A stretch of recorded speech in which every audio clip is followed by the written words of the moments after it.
So hello students, welcome back to our channel Monis pharmacy. Monis pharmacy ये मेरा channel है। मैंने ये चैनल इसलिए बनाया ताकि एम फॉर्म जो स्टूडेंट्स कर रहे हैं उनको अपने वीडियो लेक्चर्स दे सकूं और टॉपिक समझा सकूं। ठीक है, इसीलिए मैंने ये चैनल बनाया है। तो हम लोग आज स्टार्ट करते हैं अपनी यूनिट सेकेंड। यूनिट फर्स्ट हम लोगों ने लास्ट वीडियो लेक्चर्स में कवर अप कर ली है। तो यूनिट सेकेंड का हमारा पहला टॉपिक है न्यूरोट्रांसमिशन। ठीक, न्यूरोट्रांसमिशन के बारे में ही हम लोगों को यूनिट सेकेंड में पढ़ना है। तो न्यूरोट्रांसमिशंस क्या होता है? तो न्यूरोट्रांसमिशन पढ़ने से पहले हम लोग पढ़ते हैं न्यूरोट्रांसमीटर। ठीक, न्यूरोट्रांसमीटर पढ़ने के लिए हम लोगों को पढ़ना पड़ेगा न्यूरॉन्स क्या होते हैं। सो बेसिकली न्यूरॉन्स को हम लोग पढ़ने से पहले देखते हैं कि जो हमारी जो होती हैं सेल्स, ह्यूमन बॉडी में सेल्स पाई जाती हैं। There are many types of cells are found in our human body. वो सेल्स कौन कौन सी होती हैं? Kidney cells, liver cells, heart cells, nerve cells. ठीक है, नर्व सेल्स हमारा यहाँ पे क्या डिनोट हो रहा है न्यूरोट्रांसमीटर में? Nerve cells. ठीक, एंड हमारा जो ब्रेन एंड नर्वस सिस्टम होता है बच्चों, वो किस सेल से मिलके बनता है?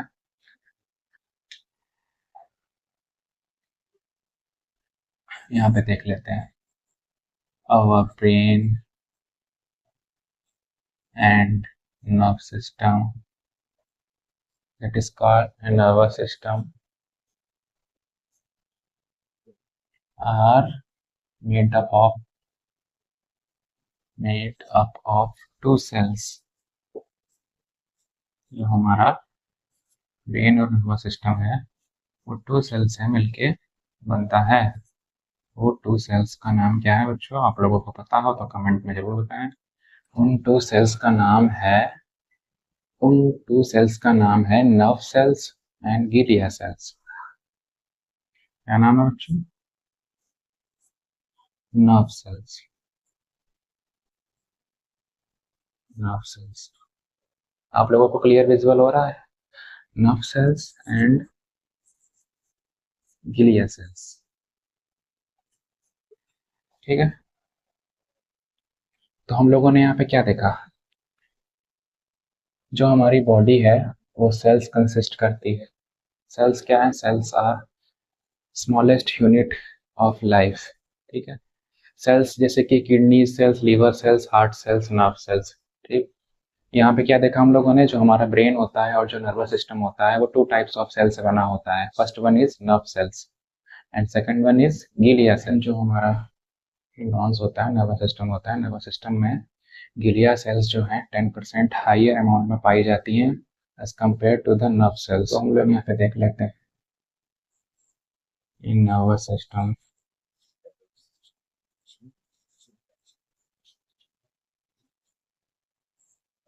ग्लिया सेल्स, जो हमारी सेकेंड टाइप ऑफ सेल है ग्लिया सेल्स, आर कितनी परसेंट ज्यादा होती हैं? 10%। 10% higher than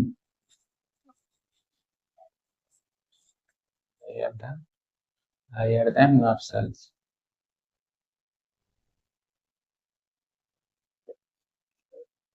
higher than nerve cells। तो अब हम लोग देख लेते हैं सेकेंड पॉइंट इसका क्या है।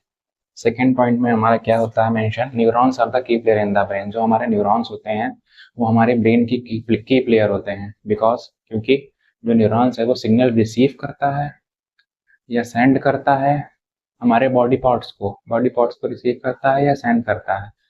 किसके लिए? पर्पस क्या है? For maintain body functions. जो बॉडी फंक्शंस है उनको मेंटेन करने के लिए न्यूरॉन्स जो है सिग्नल रिसीव या सेंड करता है। अब हम लोग देखते हैं अपना थर्ड पॉइंट। थर्ड पॉइंट क्या कहलाता है? थर्ड पॉइंट में हम लोग देखेंगे व्हाट इज न्यूरॉन्स। न्यूरॉन्स क्या होते हैं? तो न्यूरॉन्स जो हमारे होते हैं एक नर्व सेल्स होती हैं हमारी। न्यूरॉन्स को ही हम नर्व सेल्स बोलते हैं जो ब्रेन में हमारे होती हैं। ठीक है, न्यूरॉन्स क्या करता है? फॉलो करता है हमारी बॉडी को to do movement and walking, मतलब जो बॉडी मूवमेंट होती है उसको, while we eat, while we learn, सारी चीज़ के लिए रिस्पॉन्सिबल क्या है? न्यूरॉन्स।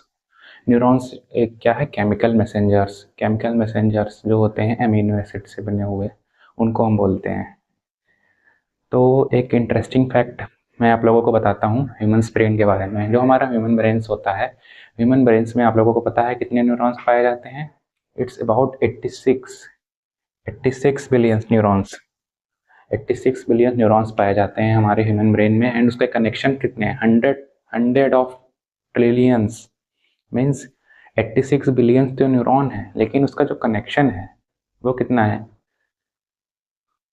100 ट्रिलियंस।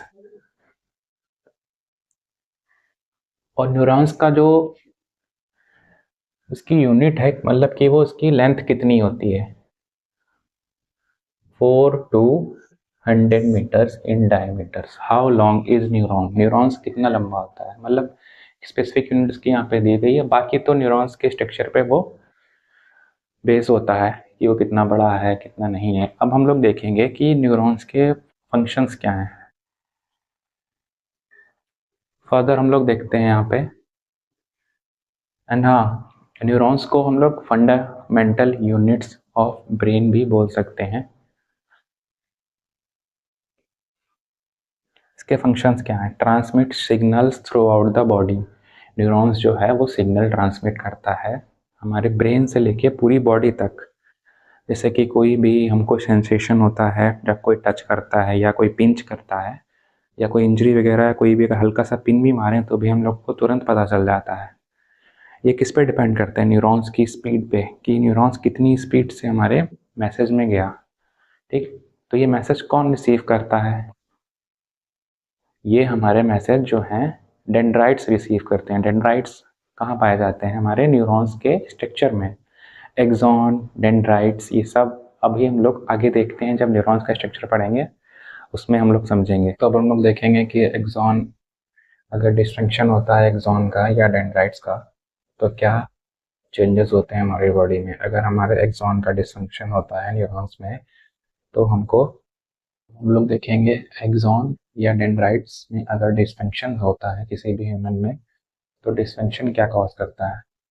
तो एक्सॉन का डिस्फंक्शन हम लोग देखेंगे। अगर एक्सॉन का डिस्फंक्शन होता है तो ये न्यूरोलॉजिकल डिसऑर्डर क्रिएट करेगा। क्या क्रिएट करेगा? डिस्फंक्शन कॉजेज न्यूरोलॉजिक, इसका डिस्फंक्शन क्या कॉज करेगा? Neurological disorder. Dysfunction causes neurological disorder means mental retardedness. ठीक है। और जो डिजीजेस होती हैं जैसे कि अल्जाइमर हो गई, एपिलेप्सी हो गई, ये सब कॉज कर सकती है। और डेंड्राइट्स का भी यही रहेगा सेम। अगर डेंड्राइट्स का फंक्शन प्रॉपरली नहीं होता है, अगर इसका डिसफंक्शन होता है डेंड्राइट्स का, तो ये मेंटल रिटार्डेडनेस कॉज करेगा, डिसफंक्शन कॉज करेगा, मूवमेंट नहीं कर पाएंगे हम लोग सही से। इसके बाद हमारा आता है सेल बॉडी। सेल बॉडी में क्या कंटेन होता है? न्यूक्लियस। सेल बॉडी में न्यूक्लियस होता है। तो न्यूक्लियस जो हमारा होता है एक्सॉन का, वो बेसिकली किसका बना होता है?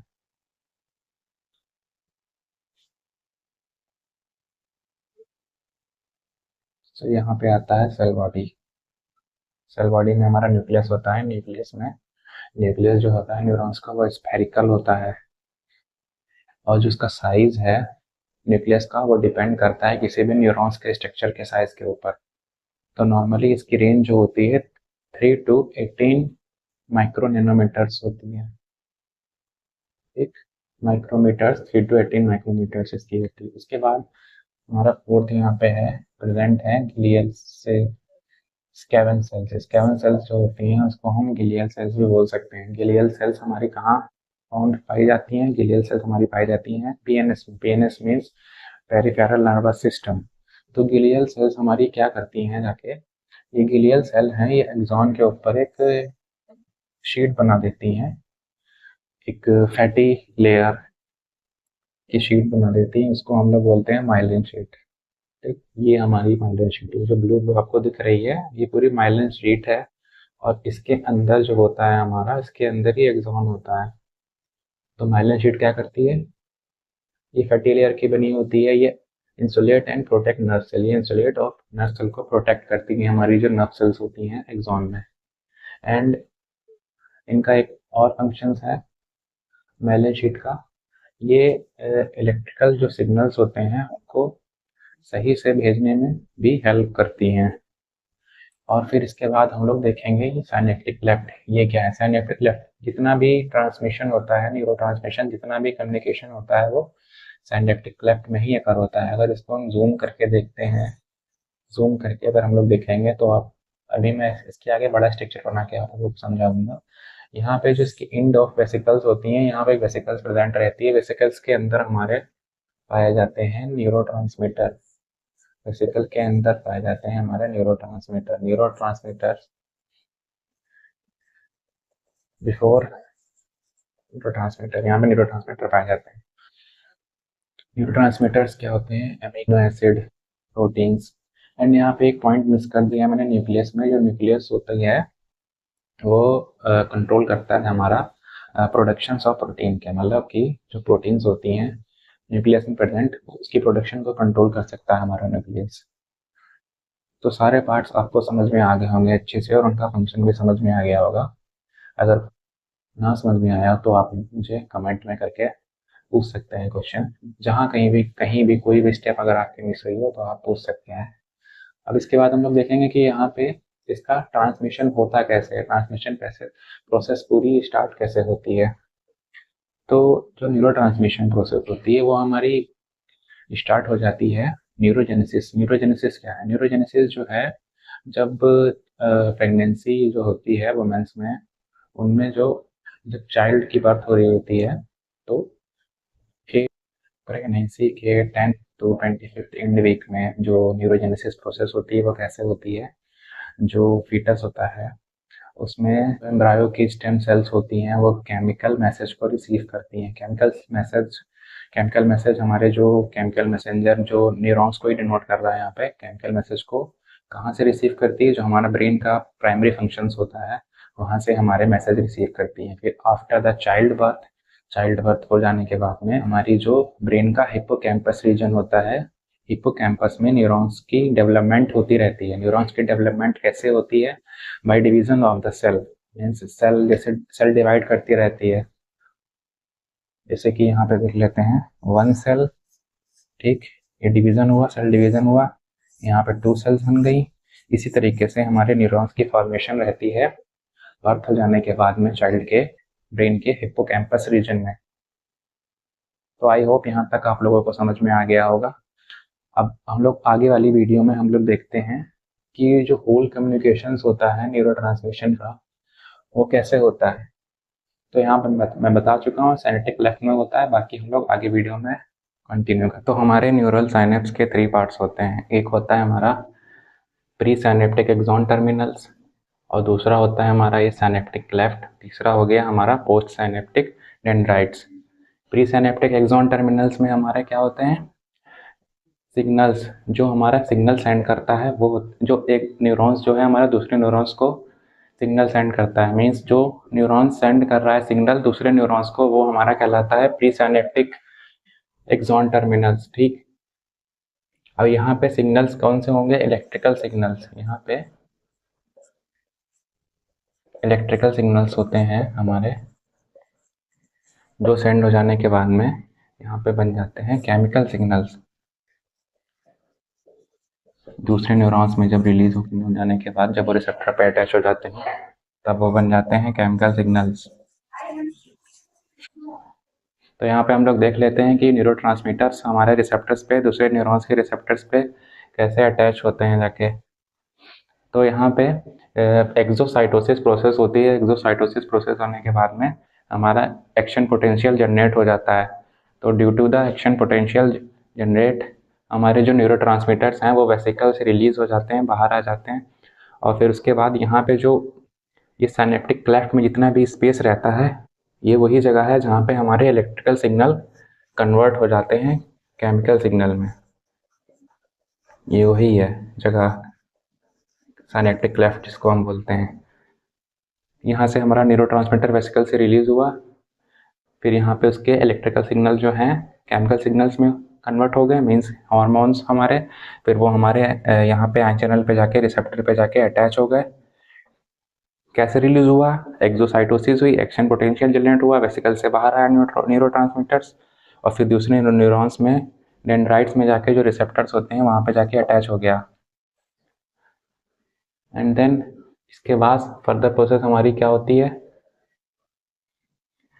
जो हमारे जो न्यूरॉन्स होते हैं जब वो केमिकल्स मैसेंजर में कन्वर्ट हो जाते हैं तब वो हमारी बॉडी के फंक्शनिंग के लिए रिस्पॉन्सिबल हो जाते हैं। जैसे कि हम लोग मूवमेंट करते हैं, ब्रीथिंग करते हैं, हमारी जितनी भी स्लीप साइकिल्स हो गई और ऑल ओवर जो हम बॉडी मूवमेंट करते हैं वो हमारा रिस्पॉन्सिबल होता है न्यूरॉन्स के ज़रिए। जब हमारा न्यूरोट्रांसमीटर्स यहाँ पे रिसेप्टर पे जाके अटैच हो जाता है, उसके बाद क्या होता है, ये जो हमारे पोस्ट सिनेप्टिक्स के आयन चैनल्स होते हैं ये ओपन होते हैं या तो क्लोज होते हैं। तो ये जब ओपन होंगे या क्लोज होंगे तो ये एक रिस्पांस जनरेट करते हैं। रिस्पांस जनरेट करते हैं हमारे सोडियम आयन के लिए, कैल्शियम आयन के लिए, क्लोराइड आयन के लिए।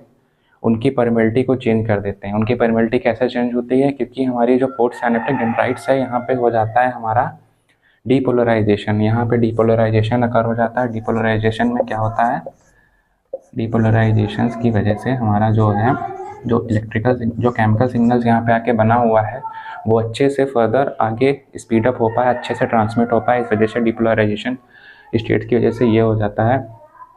एंड देन इसके बाद हमारा क्या होता है, इसके बाद हमारी जब इसकी परमेबिलिटी चेंज हो जाती है आयंस के लिए, इसके बाद अगर हमारा न्यूरोट्रांसमीटर्स अफेक्ट करता है टारगेट सेल को तो वो कहलाता है एक्साइटेटरी न्यूरोट्रांसमीटर्स। एंड जब न्यूरोट्रांसमीटर्स हमारा कोई भी सेल्स को इनहिबिट कर देता है तब वो कहलाता है इनहिबिटरी न्यूरोट्रांसमीटर्स। रिलीज होते हैं सिनेप्टिक क्लेफ्ट में, वो अपना एक्शन कुछ देर के लिए ही परफॉर्म कर सकते हैं। आइदर वो न्यूरॉन्स में वापस जाके रीअब्जॉर्ब हो जाते हैं या फिर सिनेप्टिक क्लेफ्ट में डिस्ट्रॉय हो जाते हैं न्यूरॉन्स। तो हमारे न्यूरल साइनेप्स के 3 पार्ट्स होते हैं। एक होता है हमारा प्री साइनेप्टिक एक्सॉन टर्मिनल्स, और दूसरा होता है हमारा ये साइनेप्टिक क्लेफ्ट, तीसरा हो गया हमारा post synaptic dendrites. Pre synaptic axon terminals में हमारे क्या होते हैं, सिग्नल्स, जो हमारा सिग्नल सेंड करता है वो जो एक न्यूरॉन्स जो है हमारा दूसरे न्यूरॉन्स को सिग्नल सेंड करता है। मीन्स जो न्यूरॉन्स सेंड कर रहा है सिग्नल दूसरे न्यूरॉन्स को वो हमारा कहलाता है प्री साइनेप्टिक एक्सॉन टर्मिनल्स। ठीक, अब यहाँ पे सिग्नल्स कौन से होंगे, इलेक्ट्रिकल सिग्नल्स। यहाँ पे इलेक्ट्रिकल सिग्नल्स होते हैं हमारे, जो सेंड हो जाने के बाद में यहाँ पे बन जाते हैं केमिकल सिग्नल्स। दूसरे न्यूरॉन्स में जब रिलीज हो जाने के बाद जब वो रिसेप्टर पे अटैच हो जाते हैं तब वो बन जाते हैं केमिकल सिग्नल्स। तो यहाँ पे हम लोग देख लेते हैं कि न्यूरोट्रांसमीटर्स हमारे रिसेप्टर्स पे, दूसरे न्यूरॉन्स के रिसेप्टर्स पे कैसे अटैच होते हैं जाके। तो यहाँ पे एक्सोसाइटोसिस प्रोसेस होती है। एक्सोसाइटोसिस प्रोसेस होने के बाद में हमारा एक्शन पोटेंशियल जनरेट हो जाता है। तो due to the action potential generate हमारे जो न्यूरोट्रांसमीटर्स हैं वो वेसिकल से रिलीज हो जाते हैं, बाहर आ जाते हैं। और फिर उसके बाद यहाँ पे जो ये साइनेप्टिक क्लेफ्ट में जितना भी स्पेस रहता है ये वही जगह है जहाँ पे हमारे इलेक्ट्रिकल सिग्नल कन्वर्ट हो जाते हैं केमिकल सिग्नल में। ये वही है जगह, साइनेप्टिक क्लेफ्ट जिसको हम बोलते हैं।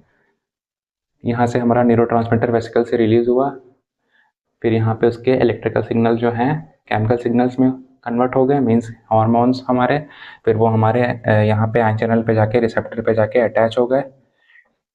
कैसे रिलीज हुआ? एक्सोसाइटोसिस हुई, एक्शन पोटेंशियल जनरेट हुआ, वेसिकल से बाहर आया न्यूरोट्रांसमीटर्स, और फिर दूसरे न्यूरॉन्स में डेंड्राइट्स में जाके जो रिसेप्टर्स होते हैं वहाँ पे जाके अटैच हो गया।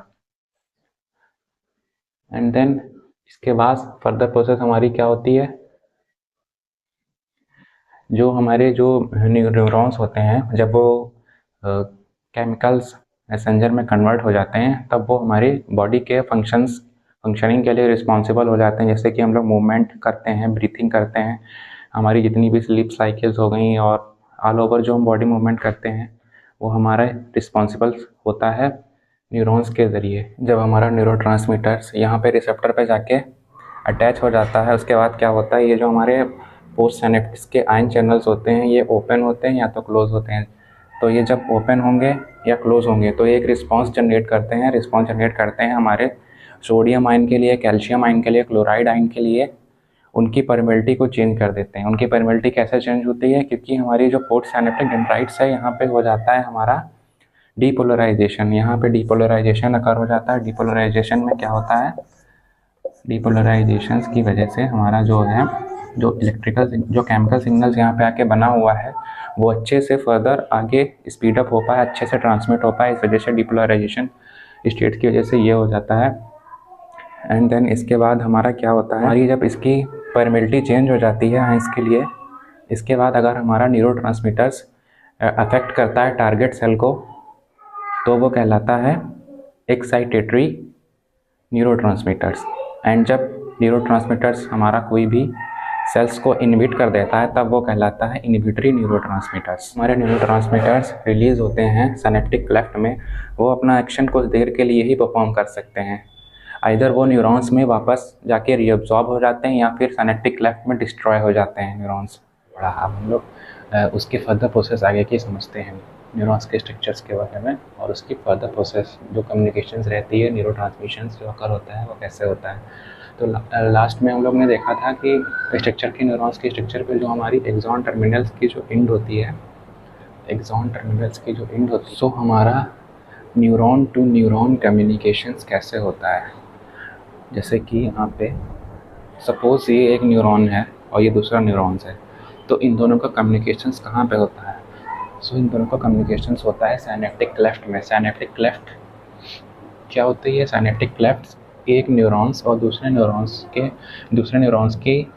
डेंड्राइट्स के बीच की जो गैप होती है उसको हम बोलते हैं सिनेप्टिक क्लेफ्ट। तो हमारा यहाँ पे ये न्यूरॉन्स हो गया एक, यहाँ पे हमारा ये दूसरा न्यूरॉन्स हो गया। सो हमारी फर्दर प्रोसेस जो होती है ऑल ओवर कम्युनिकेशंस की, न्यूरॉन टू न्यूरॉन कम्युनिकेशंस की, वो होती है हमारी सिनेप्टिक क्लेफ्ट में। सिनेप्टिक क्लेफ्ट में कैसे होती है वो हम लोग समझते हैं। एक ये न्यूरॉन्स हो गया हमारा, एक ये दूसरा न्यूरॉन्स हो गया। अब न्यूरॉन्स में जो प्री सिनेप्टिक न्यूरॉन्स होता है, pre synaptic axon terminals, neurons की जो एक्सॉन टर्मिनल्स होती हैं, एक टर्मिनल्स मतलब एंड उसकी एक न्यूरॉन्स की, एक एक्सॉन टर्मिनस। प्री सिनेप्टिक्स क्या होता है, जो सिग्नल भेजता है, जो सिग्नल को सेंड करता है। एंड सिग्नल्स हमारे क्या होते हैं, वही केमिकल सिग्नल्स। और ये हमारे होती है दूसरी न्यूरॉन्स की डेंड्राइट्स। डेंड्राइट्स क्या होती हैं, कल स्ट्रक्चर्स में मैंने बताया था, जो न्यूरॉन्स की जो ब्रांचेस होती हैं उसके स्ट्रक्चर में जो ट्रीज़ जैसे ट्रीज़ की जो ब्रांचेस होती हैं उस स्ट्रक्चर की एक होती है हमारी इस टाइप की, ट्रीज़ की ब्रांचेस टाइप की, ये होते हैं हमारे डेंड्राइट्स न्यूरॉन्स के स्ट्रक्चर्स की, आप लोगों ने कल देखा होगा। तो पोस्ट सिनेप्टिक न्यूरॉन्स जो होता है हमारा, पोस्ट सिनेप्टिक डेंड्राइट्स दूसरे न्यूरॉन्स की, वो हमारी सिग्नल्स को रिसीव करती है, जो हमारे अदर न्यूरॉन से आता है उसको रिसीव करती है। देन हम लोग यहाँ पे समझ लेते हैं स्ट्रक्चर्स को और अच्छे से स्टडी करने के लिए। माइटोकॉन्ड्रिया इसमें होता है एक्सॉन में। माइटोकॉन्ड्रिया का फंक्शंस क्या होता है, माइटोकॉन्ड्रिया का फंक्शंस होता है यहाँ पे हमारा मतलब कि न्यूरॉन्स में, बेसिकली तो सेल्स में भी माइटोकॉन्ड्रिया होता है। एंड यहाँ पे न्यूरॉन्स में माइटोकॉन्ड्रिया का क्या रोल है, ये हमारा माइटोकॉन्ड्रिया का रोल है। यहाँ पर हमारा एक्सॉन का रीजनरेशन कराता है, एक्सॉन का रीजनरेशन कराता है हमारा माइटोकॉन्ड्रिया और इसको रिजिडिटी देता है। जैसे सिनेप्टिक वेसिकल्स, सिनेप्टिक वेसिकल्स क्या होता है, सिनेप्टिक वेसिकल्स का मीन्स होता है पाउच, एक पाउच स्ट्रक्चर, उसमें हमारे न्यूरोट्रांसमीटर स्टोर होते हैं। तो यहाँ पे न्यूरोट्रांसमीटर्स क्या होते हैं, न्यूरोट्रांसमीटर्स हमारे होते हैं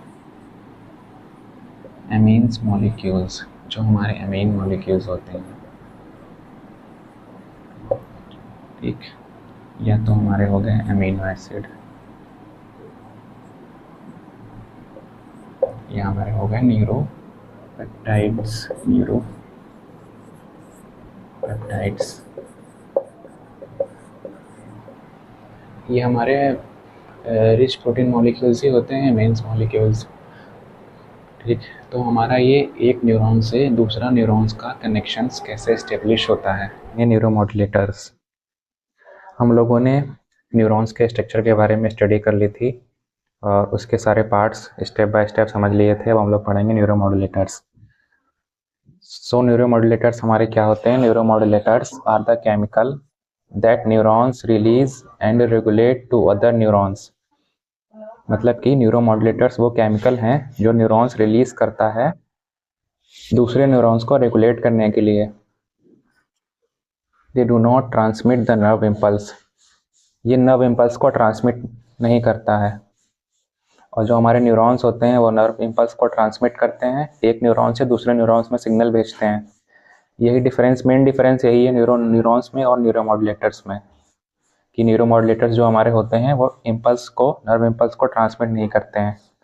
फिर क्या है सेकेंड पॉइंट हमारा? Neuromodulators are the synapses associated neurotransmitter. Synapses associated का मीन्स ये हमारे जो हैं न्यूरॉन्स के जो स्ट्रक्चर में होते हैं आसपास ही रहते हैं, ये आसपास पाए जाते हैं साइनेप्टिक क्लेफ्ट में, और अदर साइड न्यूरॉन्स के लेफ्ट साइड राइट साइड से इधर उधर पाए जाते हैं।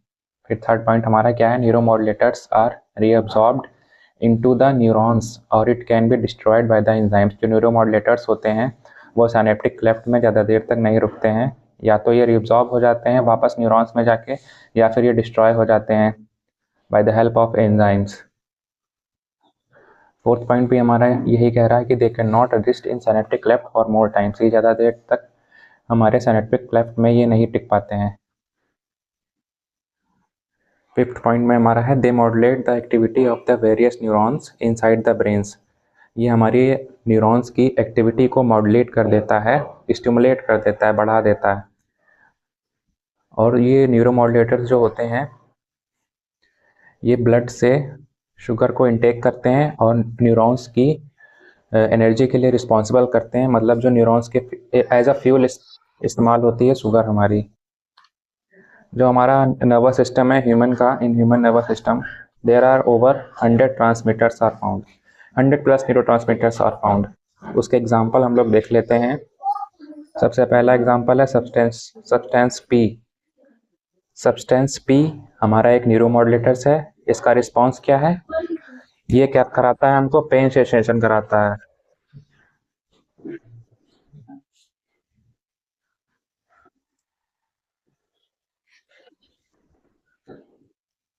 सो यहाँ पे हमारा पहला एग्जाम्पल है सब्सटेंस पी, सब्सटेंशिया पी। ठीक, ये हमारा मॉड्यूलेटर क्या रिस्पॉन्स देता है? पेन सेंसेशन को। जब हमें कोई पेन होता है बॉडी में तो उसका रिस्पॉन्स दे देता है। जब वॉमिटिंग या नोजिया फील होती है तो इसका रिस्पॉन्स हमें देता है सब्सटेंस पी। ठीक, सेकेंड एग्जाम्पल है हमारा न्यूरो मॉड्यूलेटर्स का एक्टिव नाइट्राइल पेप्टाइड, एएमपी इसको शॉर्ट फॉर्म में बोलते हैं। ये क्या कराता है? हमारी ब्लड वेसल्स को डायलेट करा देता है। डायलेट का मतलब होता है चौड़ा हो जाना। ठीक, कॉन्स्ट्रिक्ट का मतलब होता है सिकुड़ जाना, फैल जाना। डायलेट का मतलब एक तरीके से।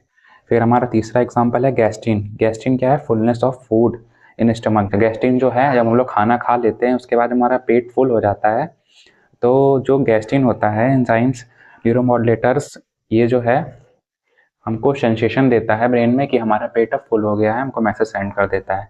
और इसी तरीके से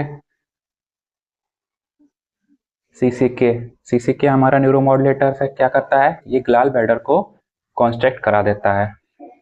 और वैसोप्रेसिन, सीआरएच, ब्रेडिकाइनिन, ब्रेडिकाइनिन भी हमारा ब्लड वेसल्स को डायलेट करा देता है। और अदर टाइप्स के न्यूरोमॉड्यूलेटर्स होते हैं। ठीक, तो यहाँ पे हमारा सेकेंड पॉइंट में क्या मेंशन है? Our brain are worked with the help of various types of neurons. जो हमारा ब्रेन होता है वो वेरियस टाइप्स ऑफ न्यूरोट्रांसमीटर्स की हेल्प से हमारा परफॉर्म करता है और एक्शन देता है। तो यहाँ पे हम लोग कुछ जो मेन न्यूरो मॉड्यूलेटर्स और जो न्यूरो ट्रांसमीटर्स हैं वो हम लोग यहाँ पे पढ़ेंगे। ठीक है, तो सबसे पहले हम लोग देख लेते हैं कि न्यूरो मॉड्यूलेटर्स और न्यूरो ट्रांसमीटर्स में डिफरेंस क्या है। मीन्स हम लोग कैसे पहचानेंगे और कि ये न्यूरो मॉड्यूलेटर्स है या न्यूरो ट्रांसमीटर्स है। कुछ कुछ न्यूरो ट्रांसमीटर्स जो हैं हमारे वो न्यूरो मॉड्यूलेटर्स का भी रिस्पॉन्स दे देते हैं, तो उसके ज़रिए हम लोग कैसे पहचानेंगे। तो सबसे पहले हम डायग्राम देख लेते हैं।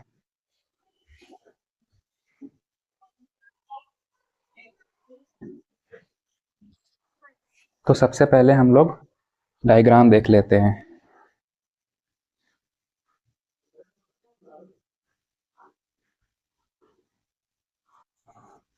इसी वे में डायग्राम बना रहा हूँ मैं, ताकि आप लोगों को समझ में आ जाए। एक हमारा ये रिसेप्टर हो गया, सेकंड रिसेप्टर हमारा यहाँ पे हो गया।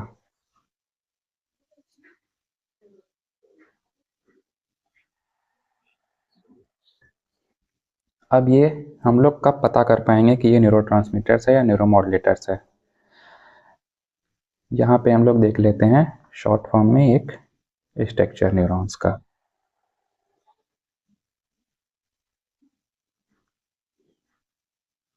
ये हमारा न्यूरॉन्स का स्ट्रक्चर हो गया। हमारा यहाँ से नर्व इम्पल्स अंदर आया, ठीक।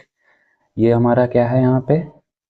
ये है हमारा pre synaptic neurons. Pre synaptic neurons क्या बताया था मैंने? प्री सिनेप्टिक न्यूरॉन्स वो होता है जो नर्व इम्पल्स भेजता है दूसरे न्यूरॉन्स को, जो मैसेज भेजता है दूसरे न्यूरॉन्स को, और जो रिसीव करता है वो हमारा होता है पोस्ट सिनेप्टिक न्यूरॉन्स। जो भेजता है सिग्नल, जो सेंड करता है, वो हमारा कहलाता है प्री सिनेप्टिक न्यूरॉन्स, और जो रिसीव करता है सिग्नल न्यूरॉन्स, वो हमारा कहलाता है पोस्ट सिनेप्टिक न्यूरॉन्स। तो प्री सिनेप्टिक न्यूरॉन्स में वेसिकल्स जो हमारे होते हैं, वेसिकल्स के अंदर हमारे न्यूरोट्रांसमीटर्स होते हैं। जब वो रिलीज होते हैं, यहाँ से रिलीज हुए, ठीक, यहाँ पे हमारा है ये वाला रिसेप्टर, ठीक, यहाँ पे हमारा सेकेंड रिसेप्टर। यहाँ पे डायग्राम यही यही मैंने बना दिया है जूम करके, ठीक, समझ लीजिए, ठीक। तो यहाँ पे जब हमारा न्यूरोट्रांसमीटर रिलीज हुआ, जो पोस्ट सिनेप्टिक न्यूरॉन्स के रिसेप्टर्स हैं वो बताएंगे कि जो केमिकल है वो न्यूरोट्रांसमीटर है या मॉड्यूलेटर है। जो हमारे पोस्ट सिनेप्टिक न्यूरॉन्स के जो रिसेप्टर्स हैं ये बताएंगे कि हमारा जो केमिकल आ रहा है पोस्ट सिनेप्टिक न्यूरॉन से वो न्यूरोमॉड्यूलेटर है या न्यूरोट्रांसमीटर है। तो देखो, अगर हमारा केमिकल यहाँ पे अटैच हुआ, ये हमारा कौन सा रिसेप्टर है? जीपीसीआर। जीपीसीआर को हम लोग जी प्रोटीन कपल रिसेप्टर बोलते हैं, बट इसका नाम हमारा क्या रहता है? मेटाब्रोट्रॉपिक रिसेप्टर, मेटाब्रोट्रॉपिक रिसेप्टर्स इसको हम बोलते हैं। और जो सेकेंड रिसेप्टर्स है वो हमारा होता है आइनोट्रॉपिक रिसेप्टर। सेकेंड रिसेप्टर हमारा क्या होता है? Ionotropic receptors, ionotropic receptors. So हमारा केमिकल आया, वो यहाँ पे जाके अटैच हो गया इस रिसेप्टर पे, जीपीसीआर रिसेप्टर पे। अगर केमिकल जी प्रोटीन रिसेप्टर्स पे आके बाइंड होता है तब वो कहलाएगा न्यूरोमॉड्यूलेटर्स, ठीक। तो यहाँ पे हम लोग पॉइंट देख लेते हैं। when the chemical which are released by presynaptic neurons, presynaptic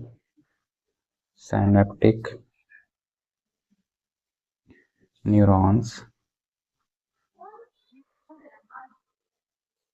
are attached to the GPCR, G protein coupled receptor, और मेटाब्रोट्रॉपिक रिसेप्टर, मेटाब्रोट्रॉपिक रिसेप्टर। जीपीसीआर को हम लोग मेटाब्रोट्रॉपिक रिसेप्टर्स भी बोलते हैं।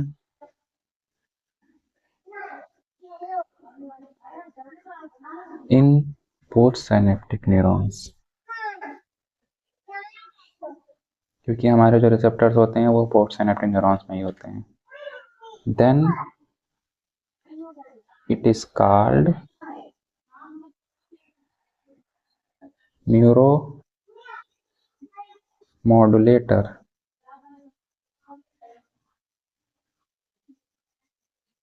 जब हमारा केमिकल प्री सिनेप्टिक न्यूरॉन से आएगा, रिलीज होगा और पोस्ट सिनेप्टिक न्यूरॉन्स के जीपीसीआर रिसेप्टर पे बाइंड हो जाएगा तब हमारा कहलाएगा न्यूरोमॉड्यूलेटर्स।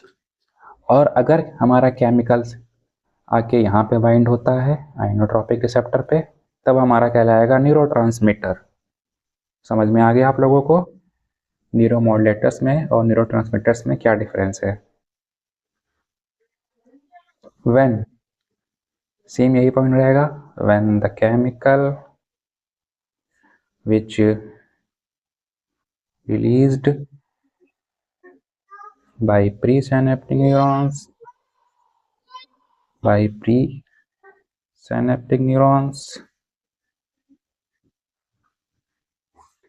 are attached on the inotropic receptors। जो हमारा केमिकल है वो हमारा आइनोट्रोपिक रिसेप्टर्स पे जाके अटैच होता है, then it is called neurotransmitter. तब वो कहलाएगा हमारा न्यूरोट्रांसमीटर्स।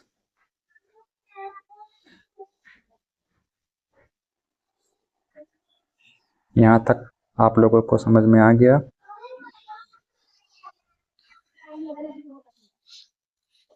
सो जो हमारा न्यूरोट्रांसमीटर्स का जो एक्शन है वो बहुत फास्ट होता है एज कंपेयर टू जीपीसीआर। एक न्यूरॉन से दूसरे न्यूरॉन में ही जाते हैं जो हमारे न्यूरोट्रांसमीटर्स का एक्शन जो होता है।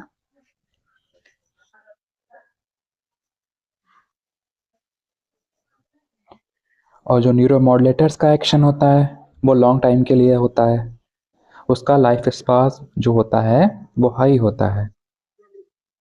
तो यहाँ पे मेंशन कर लेते हैं neurotransmitters action are very fast. Neurotransmitter का जो एक्शन होता है वो बहुत फास्ट होता है, इस वजह से हमारे जो हैं ये लॉन्ग टाइम के लिए नहीं टिक पाते हैं। या तो वो न्यूरॉन्स में जाके वापस रीअब्जॉर्ब हो जाएंगे या सिनेप्टिक लेफ्ट में डिस्ट्रॉय हो जाएंगे, क्योंकि उनकी जो एक्शन की स्पीड होती है वो बहुत फास्ट होती है। यहाँ पे हमारा neurotransmitter actions are very fast as compare to neuromodulator, as compare to न्यूरोमॉड्यूलेटर।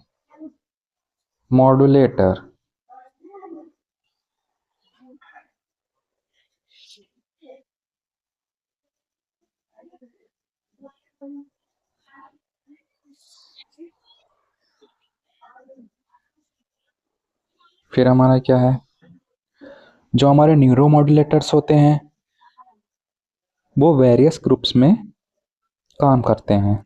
They can work on various groups of neurons. लेकिन जो न्यूरोट्रांसमीटर्स होते हैं वो वेरियस ग्रुप्स में काम नहीं करते हैं, मतलब वो एक न्यूरॉन से दूसरे न्यूरॉन में ही सिग्नल भेजेगा, ठीक है। और जो न्यूरोमॉड्यूलेटर्स होते हैं उनका लॉन्ग टाइम का एक्शन रहता है, और वो जितने भी ग्रुप्स ऑफ न्यूरॉन्स हैं 86 बिलियंस नियर अबाउट हमारे पाए जाते हैं, और उनका कनेक्शन रहता है 100 ऑफ ट्रिलियंस न्यूरॉन्स। तो जितने भी हमारे पाए जाते हैं न्यूरॉन्स उनमें जाके ये एक्शन परफॉर्म कर सकता है।